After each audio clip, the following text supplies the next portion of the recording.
여러분, 혹시 2008년 3월 25일을 기억하십니까? 그날은 베트남 경제의 운명이 바뀐 날이었습니다. 삼성전자가 베트남 북부 박민성의 첫 번째 휴대폰 공장을 짓기로 결정한 날이죠. 당시 베트남은 전 세계의 기대를 한 몸에 받던 포스트 차이나였습니다. 인건비는 중국의 절반도 안 됐고 정부는 파격적인 세제 혜택을 약속했습니다. 삼성은 그 약속을 믿고 수십조 원을 쏟아부었습니다. 그런데 16년이 지난 지금 분위기가 심상치 않습니다. 16년 전만 해도 베트남은 기회의 땅이었지만 지금은 몰락이라는 단어가 어색하지 않은 상황이죠. 대부분의 사람들은 베트남이 삼성의 덕을 보며 여전히 잘 나가는 줄로만 압니다. 언론에서는 삼성이 베트남 전체 수출의 25%를 차지한다고 보도해왔습니다.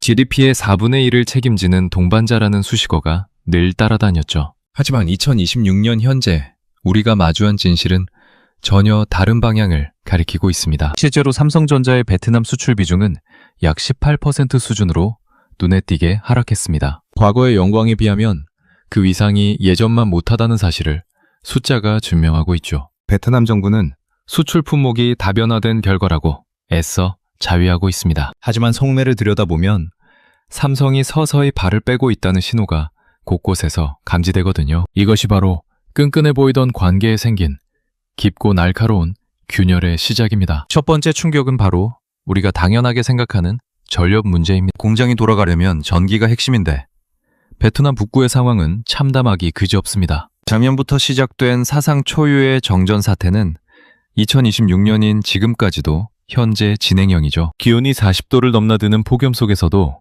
전력이 끊겨 기계가 멈추는 일이 반복됩니다. 삼성전자 공장은 물론이고 수많은 협력사 공장들이 속수무책으로 가동을 중단해야 했습니다. 공장이 한번 멈출 때마다 발생하는 손해는 하루에만 수천억 원에 달합니다. 삼성은 베트남 정부에 근본적인 대책을 요구하며 강하게 항의했습니다. 하지만 돌아온 대답은 인프라 확충에 시간이 필요하니 조금만 참아달라는 무책임한 대답뿐이었죠. 기업 입장에서 전력 불안은 생존을 위협하는 가장 무서운 적과 같습니다. 약속을 믿고 수십조 원을 쏟아부은 기업에게 베트남 정부가 보여준 모습은 실망 그 자체였습니다. 여기서 끝이 아니라 더 무서운 건 약속을 뒤집은 세금 문제입니다. 베트남은 삼성을 유치할 때 법인세 면제라는 당근을 흔들었습니다. 하지만 2024년부터 도입된 글로벌 최저한세라는 제도가 모든 것을 뒤흔들어 놓았죠. 매출이 큰 다국적 기업은 어느 나라에 있든 최소 15%의 세금을 내야 하는 규칙입니다. 베트남 정부는 이 기회에 삼성으로부터 더 많은 세금을 거두려 하고 있습니다. 삼성이 그동안 베트남에 기여한 게 얼마인데 이제 와서 숟가락을 얹으려 하는 거죠. 이게 바로 삼성이 느끼는 배신감의 실체입니다. 실제로 삼성은 작년 초에 약 3억 달러에 달하는 세금을 베트남 정부에 처음으로 납부했습니다. 그동안 기여한 공로를 생각하면 베트남이 삼성에게 숟가락을 얹으려 한다는 배신감이 들 수밖에요. 세금 혜택이 사라진 베트남은 이제 기업들에게 더 이상 매력적인 투자처가 아닙니다. 비용은 오르고 혜택은 줄어드는데 어느 기업이 계속해서 전 재산을 걸고 도박을 하겠습니까? 삼성이 느끼는 배신감은 이제 구체적인 행동으로 나타나고 있습니다. 자, 그렇다면 실제로 어떤 일이 벌어지고 있는지 더 구체적인 숫자로 보여드리겠습니다. 최근 삼성은 베트남 생산 물량의 상당 부분을 인도로 옮기는 방안을 추진 중입니다. 최근 삼성은 베트남 생산 물량의 상당 부분을 인도로 옮기는 방안을 추진 중입니다. 인도는 지금 베트남이 가졌던 기회를 그대로 흡수하며 무서운 기세로 성장하고 있죠. 삼성이 생산 라인을 옮기기 시작하면서 베트남의 스마트폰 수출은 하락세를 면치 못하고 있습니다. 이것은 단순히 한 기업의 이사가 아니라 국가 경제의 근간이 흔들리는 아주 위험한 신호입니다. 베트남 정부는 다급하게 삼성의 마음을 돌리려고 노력 중이죠. 보조금을 주겠다거나 전기를 우선 공급하겠다며 매달리고 있지만 이미 빼는 늦었습니다. 삼성은 인도 노이다에 세계 최대 규모의 휴대폰 공장을 완공했고 무게중심을 그곳으로 옮겼습니다. 이런 결정의 배경에는 베트남 정부의 안일한 대응이 자리 잡고 있습니다. 실제로 박린성에서 삼성의 협력사를 운영하던 50대 이 사장님 이야기를 들어보십시오. 이 사장님은 10년 전 한국에서의 사업을 정리하고 베트남으로 건너갔습니다. 삼성과 함께라면 평생 걱정 없을 줄 알았고 실제로 처음 5년은 정말 행복했죠. 매출은 매년 30%씩 늘었고 현재 직원도 500명이나 고용했습니다. 하지만 작년부터 상황이 급변하며 위기가 찾아왔습니다. 갑작스러운 정전으로 불량품이 쏟아졌고 인건비 인상 압박은 갈수록 거세졌습니다. 결정적으로 삼성이 물량의 상당 부분을 인도로 돌리면서 이 사장님의 공장은 가동률이 50% 밑으로 떨어졌습니다. 결국 이 사장님은 지난달 공장 문을 닫고 말았습니다. 10년간 쌓아온 모든 공로가 단 1년 만에 무너진 것이죠. 이 사장님만 그런 게 아니라 노동자 응우엔 씨의 삶도 함께 파괴됐습니다. 응우엔 씨는 삼성 공장에서 일하며 매달 60만 원 정도를 벌었습니다. 베트남에서는 꽤 큰 돈이라 가족을 부양하고 작은 오토바이도 샀습니다. 하지만 공장 가동이 줄어들면서 잔업수당이 사라졌고 수입은 반토막이 났습니다. 지금 베트남 거리에는 응우엔 씨처럼 일자리를 잃거나 수입이 줄어든 사람들이 넘쳐나고 있죠. 이게 바로 경제의 무서운 점입니다. 한 기업에 대한 의존도가 지나치게 높으면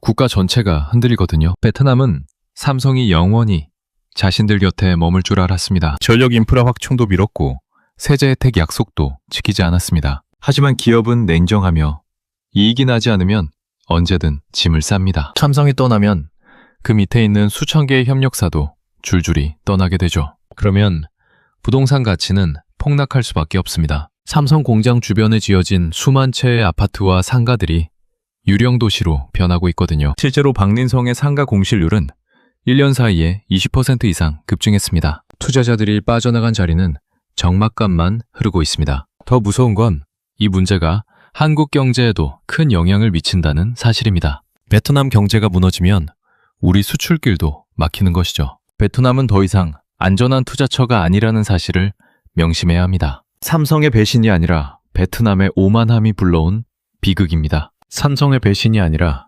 베트남의 오만함이 불러온 비극은 이제 금융시장의 거대한 균열로 이어지고 있습니다. 베트남 정부는 글로벌 기업들에게 세금 대신 보조금을 주겠다고 약속했지만 금고는 이미 바닥을 드러내고 있죠. 약속한 투자지원 기금은 2026년 현재까지도 구체적인 집행 소식이 전혀 들리지 않고 있습니다. 기업들은 정부의 말을 더 이상 믿지 않으며 자본을 회수하는 속도를 무섭게 높이고 있습니다. 이것은 단순한 외교적 갈등을 넘어 국가의 신용이 통째로 무너지는 아주 심각한 사태입니다. 여기에 부동산 시장에서 시작된 부실의 늪은 금융권을 뿌리부터 집어삼키고 있습니다. 2022년에 터진 반팀파 사건의 여파가 2026년인 지금까지도 해결되지 않았거든요. 대형은행들의 부실 채권 비율은 갈수록 높아지고 대출 문턱은 하늘 높은 줄 모르고 솟아오르고 있습니다. 돈이 돌아야 할 혈맥이 막히니 내수 경기는 그야말로 얼음장처럼 차갑습니다. 삼성 공장 근처의 아파트 단지들이 텅 빈 유령 도시가 된 이유도 결국 돈줄이 막혔기 때문이죠. 전력 부족 문제 또한 베트남의 첨단 산업 꿈을 가로막는 결정적인 장애물이 되고 있습니다. 베트남은 반도체와 인공지능 산업을 유치하겠다고 큰 소리를 쳤지만 현실은 맹혹하기만 합니다. 전기가 수시로 끊기는 나라에 수조 원의 장비가 들어가는 공장을 지을 기업은 세상에 없거든요. 2025년 여름에도 기록적인 정전이 발생하며 하이테크 기업들의 탈출은 더욱 가속화되었습니다. 인프라 준비 없이 욕심만 앞세운 결과가 지금의 참담한 성적표를 만든 셈입니다. 베트남 동어의 가치 하락 역시 수입 물가를 자극하며 서민들의 삶을 아프게 옥죄고 있습니다. 달러 대비 동화 환율은 사상 최고치를 연일 경신하며 화폐의 가치는 바닥을 모르고 추락하고 있죠. 외환 보유고를 털어 환율을 방어하고 있지만 이 역시 한계에 다다랐다는 분석이 지배적입니다. 물가는 오르고 소득은 줄어드는 상황에서 국민들의 분노는 서서히 정부를 향하고 있습니다. 이것이 바로 우리가 눈여겨봐야 할 베트남의 진짜 위기 모습입니다. 결국 베트남은 고임금과 인프라 부족이라는 중진국 함정에 너무 일찍 빠져버리고 말았습니다. 기술력은 부족한데 인건비만 오르니 글로벌 자본은 더 매력적인 인도로 떠날 수밖에요. 삼성의 인도 이전은 시작일 뿐이며 앞으로 수많은 기업들이 그 뒤를 따를 것으로 보입니다. 이제 베트남이 다시 일어설 수 있을지 아니면 장기 침체에 빠질지 전 세계가 숨을 죽이고 있습니다. 더 구체적으로 말씀드리면 베트남의 공공부채 문제도 예사롭지 않은 상황입니다. 국가 기관 시설을 짓기 위해 빌린 돈이 눈덩이처럼 불어나 정부의 재정 여력은 사실상 마비되었죠. 2026년 현재 베트남의 국가 채무 비율은 정부의 관리 범위를 위협하며 가파르게 오르고 있습니다. 세수는 줄어드는데 나갈 돈은 많으니 정부의 고민은 깊어질 수밖에 없습니다. 이런 재정적 한계는 삼성과 같은 대기업들에게 약속한 인센티브를 지급하지 못하는 근본 원인이 되고 있죠. 신용평가사들은 베트남의 등급 전망을 하향 조정하며 경고를 보내고 있습니다. 외국인 투자자들은 이제 베트남을 기회의 땅이 아니라 위험한 도박장으로 인식하기 시작했습니다. 주식시장에서 빠져나가는 외국인 자금의 규모는 역대 최대치를 경신하며 시장을 공포로 몰아넣고 있죠.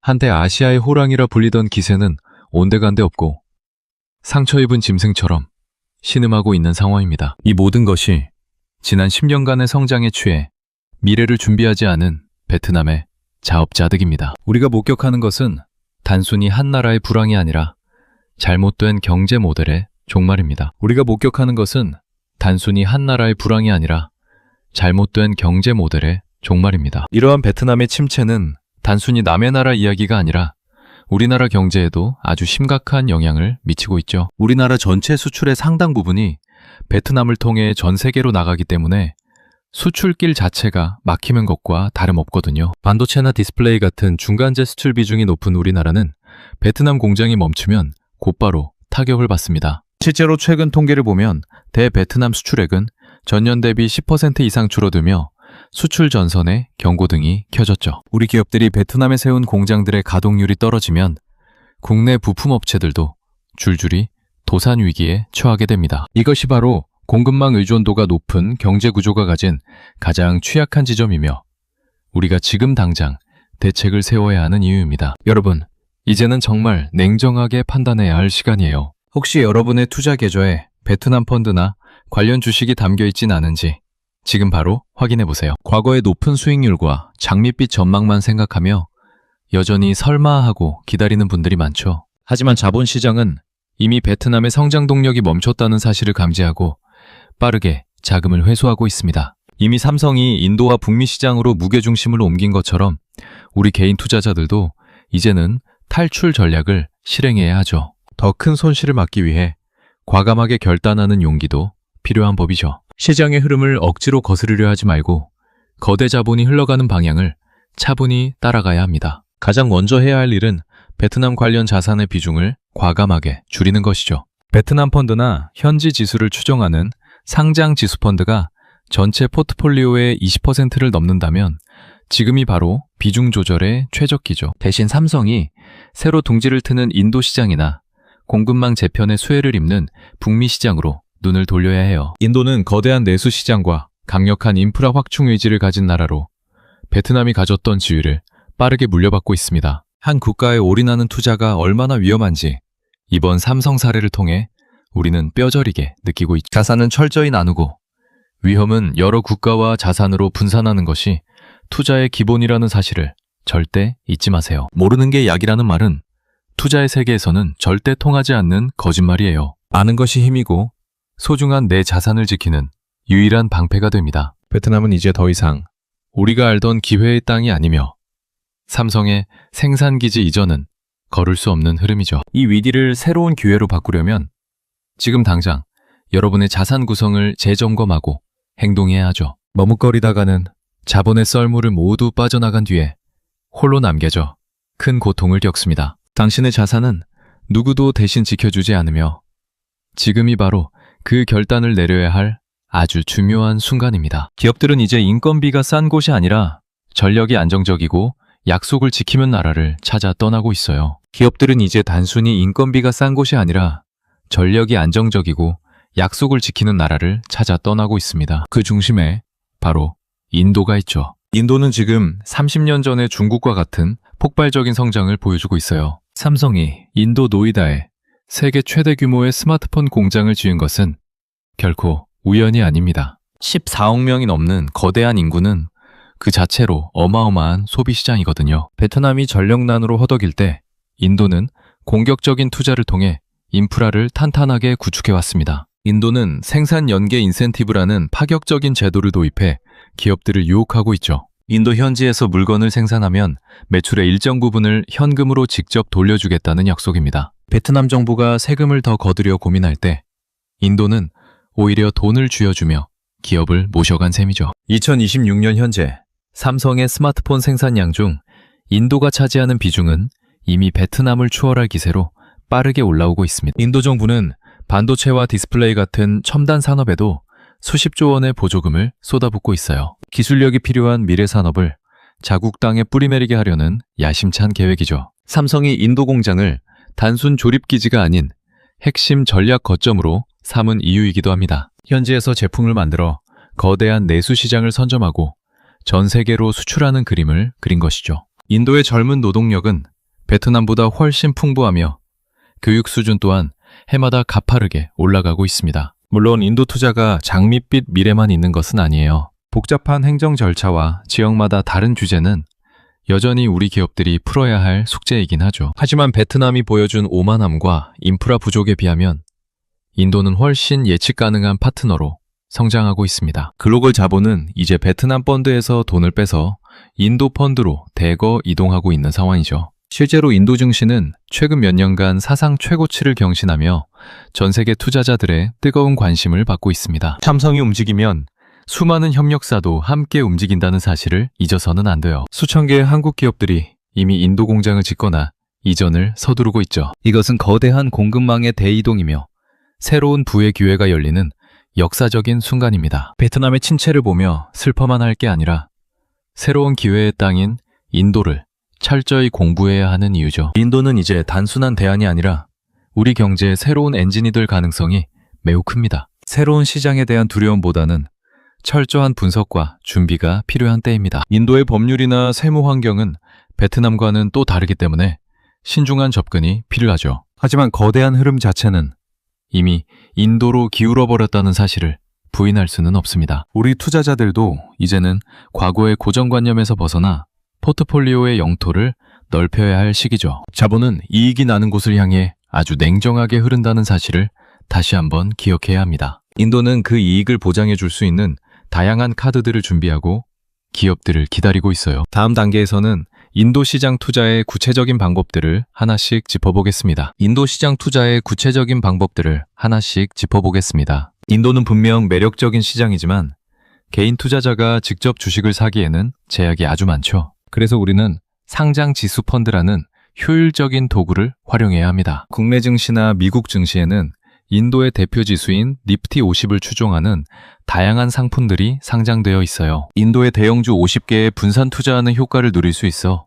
초보 투자자들에게도 아주 적합하죠. 하지만 무턱대고 모든 자산을 인도에 쏟아붓는 것은 위험한 선택이 될 수 있습니다. 인도는 여전히 화폐 가치가 불안정하고 규제가 복잡하다는 변수가 존재하거든요. 그래서 전체 자산의 10%에서 15% 내외로 비중을 설정하는 것이 현명해요. 시장의 변동성을 견디면서 장기적인 성장의 과실을 따먹는 전략이 필요하죠. 특히 인도의 인프라와 소비재 섹터에 주목해야 하죠. 정부가 주도하는 건설 사업과 중산층의 소비 확대는 인도 경제를 지탱하는 기둥과 같거든요. 삼성이 공장을 짓고 일자리를 만들면 그곳의 노동자들이 스마트폰을 사고 자동차를 사는 선순환이 일어나죠. 우리는 그 과정에서 이익을 내는 기업들의 가치에 올라타야 해요. 여기서 꼭 기억해야 할 리스크 관리 원칙이 하나 있죠. 바로 달러 자산과의 균형을 유지하는 것이죠. 신흥국 시장은 위기가 오면 자본이 가장 먼저 빠져나가는 특성이 있어요. 인도 역시 예외는 아니기에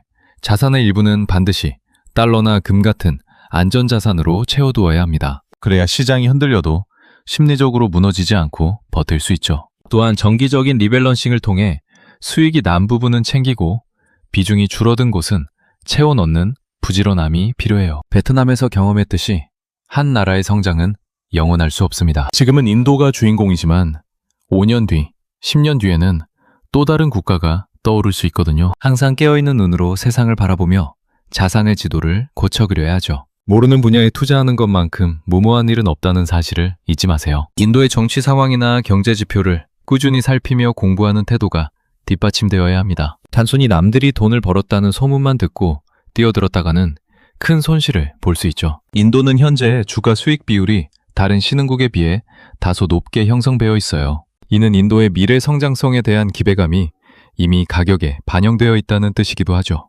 따라서 조급한 마음에 한꺼번에 큰 돈을 넣기보다는 분할 매수를 통해 평균 단가를 낮추는 지혜가 필요합니다. 가격이 조정을 받을 때마다 조금씩 물량을 모아가는 방식이 리스크를 줄이는 가장 좋은 방법이에요. 인도의 복잡한 세금 체계와 환전 비용도 미리 계산에 넣어야 합니다. 수익률 숫자만 보고 달려들었다가 실제 손에 주는 돈이 적어 실망할 수 있죠. 인도의 잠재력은 무궁무진해요. 하지만 화려한 전망 뒤에는 언제나 위험이 도사리고 있다는 사실을 경계해야 합니다. 자본의 흐름은 이제 명확하게 인도로 향하고 있으며 우리는 그 파도에 올라탈 준비를 마쳤죠. 베트남의 교훈을 거울 삼아 더 지혜로운 투자자로 거듭나야 할 시기입니다. 베트남의 교훈을 거울 삼아 더 지혜로운 투자자로 거듭나야 할 시기입니다. 이제 우리 기업들은 공급망 다변화라는 거대한 변화의 파도 앞에 서 있습니다. 과거에는 단순히 인건비가 저렴한 곳을 찾아 중국에서 베트남으로 이동하는 것만으로도 충분했죠. 하지만 지금은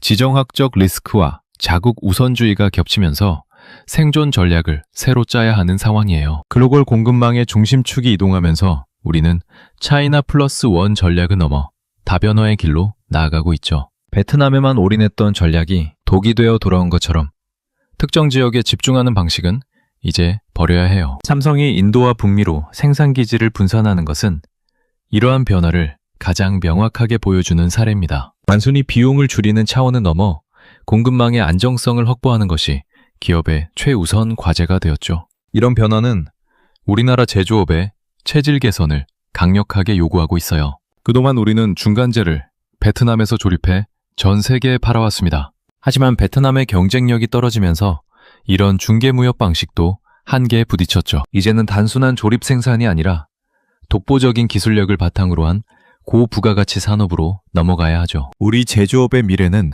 저렴한 노동력이 아니라 누구도 흉내낼 수 없는 기술 초격차에 달려 있습니다. 최근 정부와 기업들이 인공지능과 로봇 산업에 사활을 거는 이유도 여기에 있습니다. 노동 집약적인 산업은 언제든 더 싼 곳으로 떠날 수 있지만 기술 집약적인 산업은 쉽게 옮길 수 없거든요. 베트남의 위기는 우리에게 뼈아픈 교훈을 주었지만 동시에 새로운 기회의 문을 열어주고 있죠. 우리가 가진 기술력을 어떻게 신흥시장의 수요와 결합할지 고민해야 하는 시점이에요. 인도는 그 거대한 수요를 받아낼 준비가 된 가장 유망한 파트너죠. 북미 시장의 중요성도 날로 커지고 있습니다. 프렌드 쇼어링이라 불리는 동맹국 중심의 공급망 재편은 우리 기업들에게 새로운 도전이자 기회가 되고 있어요. 미국 현지에 공장을 짓고 보조금을 받으며 시장을 선점하는 전략은 이제 필수가 되었죠. 베트남에 쏠려 있던 시선을 더 넓은 세계로 확장하며 다각적인 네트워크를 구축해야 합니다. 이것이 바로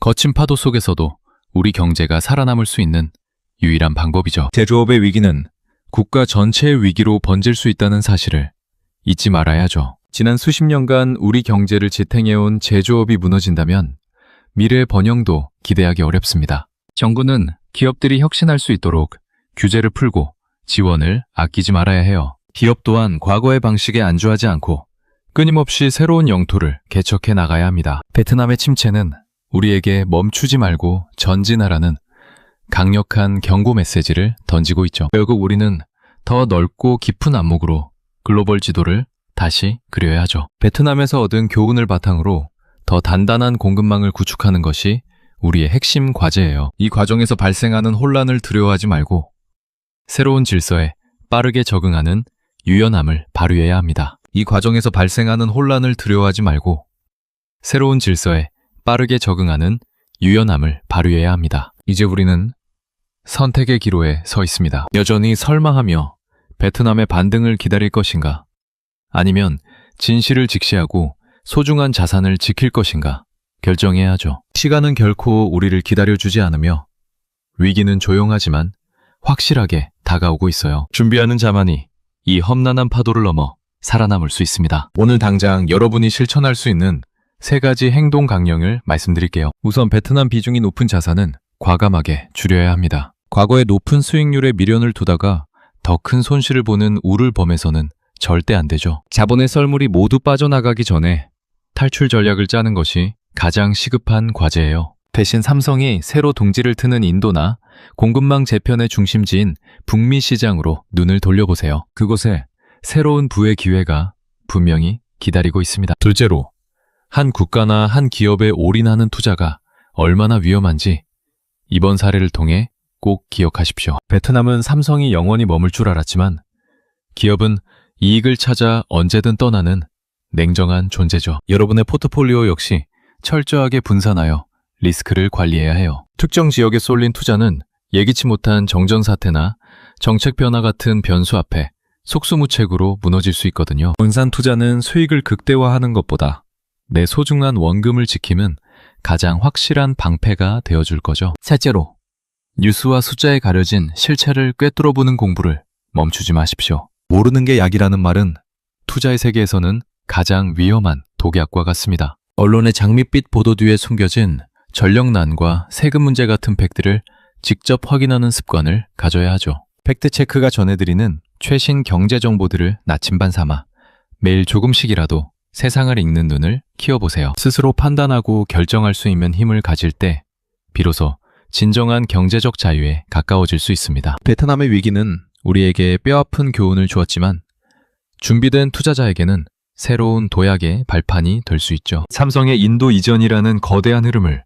남보다 한 발 앞서 읽어낸 여러분은 이미 승기를 잡은 것이나 다름없습니다. 이제는 망설임을 버리고 단호하게 행동으로 옮겨야 할 때죠. 오늘 우리가 나눈 이야기들이 여러분의 소중한 자산을 지키는 든든한 등불이 되기를 진심으로 바랍니다. 위기의 순간에 내린 현명한 결정이 훗날 여러분의 인생을 바꾸는 힘의 한 수가 될 거예요. 당신의 자산은 누구도 대신 지켜주지 않으며 오직 당신의 행동만이 미래를 바꿀 수 있습니다. 지금 이 순간부터 당장 실행에 옮기십시오. 팩트체크는 앞으로도 여러분의 성공 투자를 돕기 위해 가장 날카롭고 정확한 정보로 곁을 지키겠습니다. 긴 시간 동안 끝까지 경경청해 주셔서 진심으로 감사드립니다. 오늘 하루도 경제적 자유를 향해 한 걸음 더 나아가는 보람찬 시간 되시길 바랄게요. 저는 다음 영상에서 더 유익한 주제로 다시 인사드리겠습니다. 안녕히 계십시오.